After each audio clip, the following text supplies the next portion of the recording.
나이키 전체 매출에서 신발이 차지하는 비중은 약 64% 정도입니다.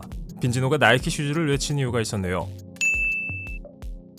미국의 스포츠 의류 기업 나이키, 모르는 사람이 없을 정도로 유명합니다. 1964년 빌 보어먼과 필 나이트가 설립한 이 회사는 원래 아식스의 하위 브랜드인 오니츠카 타이거의 미국 유통업체였는데요. 원래 회사 이름은 블루리본 스포츠였고 나이키라는 이름이 붙게 된 건 1971년부터입니다. 나이키의 이름은 그리스 신화에서 승리의 여신 니케의 이름을 따왔죠. 과연 나이키의 숨은 재미있는 역사와 사실들은 무엇이 있을까요? 나이키는 미국 오레건이라는 지역과 많은 연관이 있는데요. 창립자인 빌 보어먼이 오레건 대학의 육상 코치이기도 했고 본사도 오레건주의 포틀랜드에 위치해 있습니다. 하지만 처음 블루리본 스포츠, 즉 나이키의 매장이 오픈한 곳은 아이러니하게도 캘리포니아주였습니다. 스위시 마크는 나이키를 대표하는 로고입니다. 이 심볼은 1971년 캐롤린 데이비슨이라는 대학원생이 $35를 받고 그렸다고 하는데요. 캐롤린 데이비슨은 나중에 나이키 지분으로 보상을 받았고 추가로 다이아몬드와 금으로 된 스위시 반지도 선물 받았습니다. 이 정도면 충분히 보상은 된 것 같은데요. 나이키가 처음 만든 신발은 육상용 신발로 우리가 와플 레이서라고 알고 있는 나이키 신발입니다. 원래 이름은 와플 트레이너였죠. 와플 소리라고 불리기도 하는 형태의 이 밑창은 빌 보어먼이 개발했는데요. 진짜 와플 기계에 고무를 구워서 만들어냈죠. 나이키는 많은 회사들을 인수했던 것으로도 유명한데요. 인수했던 브랜드를 살펴보자면 코란, 유명한 서핑 브랜드 헐리, 엄브로, 컨버스 등이 있고요. 현재는 모두 처분하고 컨버스 지분만 소유하고 있습니다. 특히 컨버스의 경우 많은 분들이 나이키가 소유하고 있다는 걸 잘 모르고 있는데요. 2001년 인수되기 전까진 전량 미국 생산이었지만 나이키에 인수된 이후에는 아시아 지역에서 생산되고 있습니다. 나이키 하면 빼놓을 수 없는 게 바로 에어조단이겠죠. 시카고 불스의 전설적인 농구 스타 마이클 조던을 전면에 내세워 런칭한 브랜드로 수많은 매니아들이 조던 신발을 모으고 있습니다. 하지만 원래 마이클 조던은 나이키의 스폰서를 받을 생각이 없었다고 합니다. 그가 나이키의 제품들을 별로 좋아하지 않았기 때문인데요. 그의 부모가 적어도 관계자들을 만나본 후 결정하라고 했고 그 이후 우리가 아는 것처럼 조던 모델이 등장하게 되었습니다. 참고로 마이클 조던은 조던 1 브레드 모델을 별로 좋아하지 않았는데 검은색과 빨간색으로 이루어진 조합이 악마의 색이라고 느꼈기 때문입니다. 1971년 만들어진 이래로 나이키의 스위시 로고는 약간의 변화를 거쳐 지금에 이르렀습니다. 차이가 느껴지시나요? 한국에서도 나이키 신발을 만든 적이 있습니다. 케빈은 나이키, 언더아머 같은 세계적인 의류 회사들의 제품 생산 방식은 노동력이 저렴한 지역의 생산 회사들에게 하청을 주는 방식인데요. 1960년대 당시 한국의 노동력은 저렴한 수준이었고 그래서 부산 지역에서 나이키 제품을 생산하기 시작했습니다. 하지만 80년대 이후 임금이 상승하자 나이키는 생산 거점을 한국에서 인도네시아 등의 지역으로 바꿨습니다. 나이키는 비틀즈에게 고소를 당한 적도 있습니다. 나이키가 1987년 에어맥스 광고에서 비틀즈의 노래 중 하나인 레볼루션을 무단으로 사용했기 때문인데요. 나이키는 고소를 당했음에도 신경 쓰지 않고 계속 광고를 틀었습니다.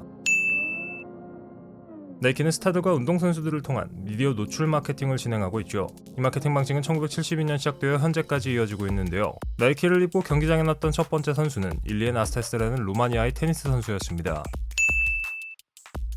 나이키 하면 빼놓을 수 없는 마케팅 중 하나가 바로 런 대회죠. 전세계 14개국에서 열리는 이 대회는 이제 마케팅이 아니라 하나의 문화로 자리 잡았는데요. 특히 국내에서 열리는 대회는 불과 몇 초 만에 몇만 명의 참가 신청이 마감될 만큼 인기가 많습니다. 매년 빼놓지 않고 이 대회에 참가하는 지인의 말로는 애프터파티가 정말 화끈하고 재밌게 놀 수 있는 기회라고 하는데요.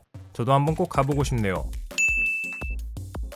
나이키 모델 중에 폼포지트라는 이름이 들어간 모델들이 있죠. 폼포지트는 폴리우레탄으로 만들어지는 합성 소재의 이름인데요. 사실 이 소재는 한국의 대우가 기술을 완성하는 데 핵심적인 역할을 담당했습니다. 나이키 신발 중에 대우가 만든 신발 있을 줄 몰랐는데요.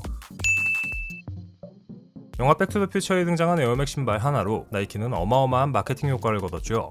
이 신발은 이후 실제로 제작되어서 판매되고 있는데 가격은 대략 1000만원 정도입니다. 나이키가 등장하는 영화는 또 있습니다. 바로 배트맨 시리즈 중에서 가장 먼저 나온 팀 버튼 감독의 89년작 배트맨 영화인데요. 당시 배트맨이 신었던 배트부츠 또한 나이키 제품입니다. 두 제품 모두 팅커필드라는 나이키의 신발 디자이너가 만들었죠. 나이키 하면 콜라보를 빼놓을 수 없죠. 슈프림과 오프화이트, 사카이, 꼼데가르손 같은 다양한 패션 브랜드들과 의류 및 신발 콜라보레이션뿐만 아니라 테크 기업인 애플과 협업하기도 하는데요. 많은 분들이 아시는 나이키 애플워치가 있지만 이미 그 이전부터 나이키는 애플과 협업해왔습니다. 지금 보시는 이 물건은 2006년 발매된 나이키 플러스 센서인데요. 이 센서를 직접 신발에 넣고 러닝을 하면 아이팟으로 달리기와 관련된 정보가 전송되었습니다. 나이키는 무료 어플리케이션을 출시해서 고객들이 사용할 수 있도록 하고 있는데요. 그 중에서도 나이키 트레이닝 클럽이라는 앱은 다양한 운동 루틴 정보를 제공하고 있고요. 나이키 러닝 앱을 통해 고객들이 본인의 달리기 관련 정보를 편하게 관리할 수 있도록 했습니다. 나이키의 인기 있는 제품군 중 하나인 에어맥스, 1987년 첫 등장 이래로 현재 다양한 제품이 나와 있는데요. 그중 인기가 있는 모델은 에어맥스 95와 97입니다. 원래 이 모델들은 단종되었다가 최근 레트로 패션의 인기와 함께 재발매되었습니다. 에어맥스 95의 경우 인체의 근육에서 모티브를 따왔으며 97의 경우 일본의 고속열차 신칸센에서 그 이미지를 따왔죠. 나이키의 슬로건 바로 저스트 두 잇이죠. 사실 이는 미국의 연쇄살인마인 게리 길모어로부터 영감을 받은 문구입니다. 그가 사형당하기 전 렛츠 두 잇이라고 말했는데 이로부터 영감을 받았죠. 어쨌든 이 슬로건을 통해 나이키는 이후 어마어마한 성공을 거두게 되었고 나이키가 퀄리티 있는 브랜드라는 생각을 고객들에게 심어주게 되었습니다. 본인들이 본인들 입으로 마케팅으로 먹고 사는 기업이라고 이야기하는 게 괜히 하는 게 아니었네요. 나이키도 다른 회사들처럼 인플로이샵, 즉 임직원 매장이 있는데요. 이곳에 들어가서 쇼핑을 하려면 나이키 직원을 통해 나오는 입장권이 있어야 합니다.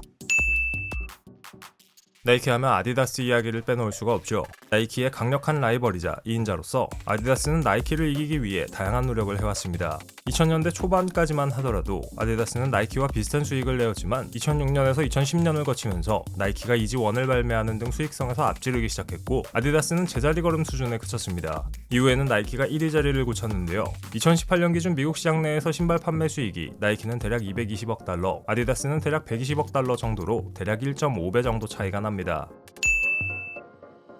나이키와 아디다스는 축구 분야에서도 무한 경쟁을 하고 있습니다. 특히 월드컵은 스포츠 브랜드에 있어서는 전쟁터나 마찬가지인데요. 어느 나라의 가슴에 나이키와 아디다스 로고가 붙냐, 그리고 누가 이 로고를 더 노출시키냐가 매출로 직결되기 때문입니다. 참고로 2018년 열린 러시아 월드컵과 2022년 카타르 월드컵에서는 수적으로는 나이키가 완승했는데요. 2018년 월드컵은 나이키 로고를 단 프랑스가 우승했지만 2022년 아디다스를 달고 뛴 아르헨티나가 우승하면서 차이를 보여줬습니다.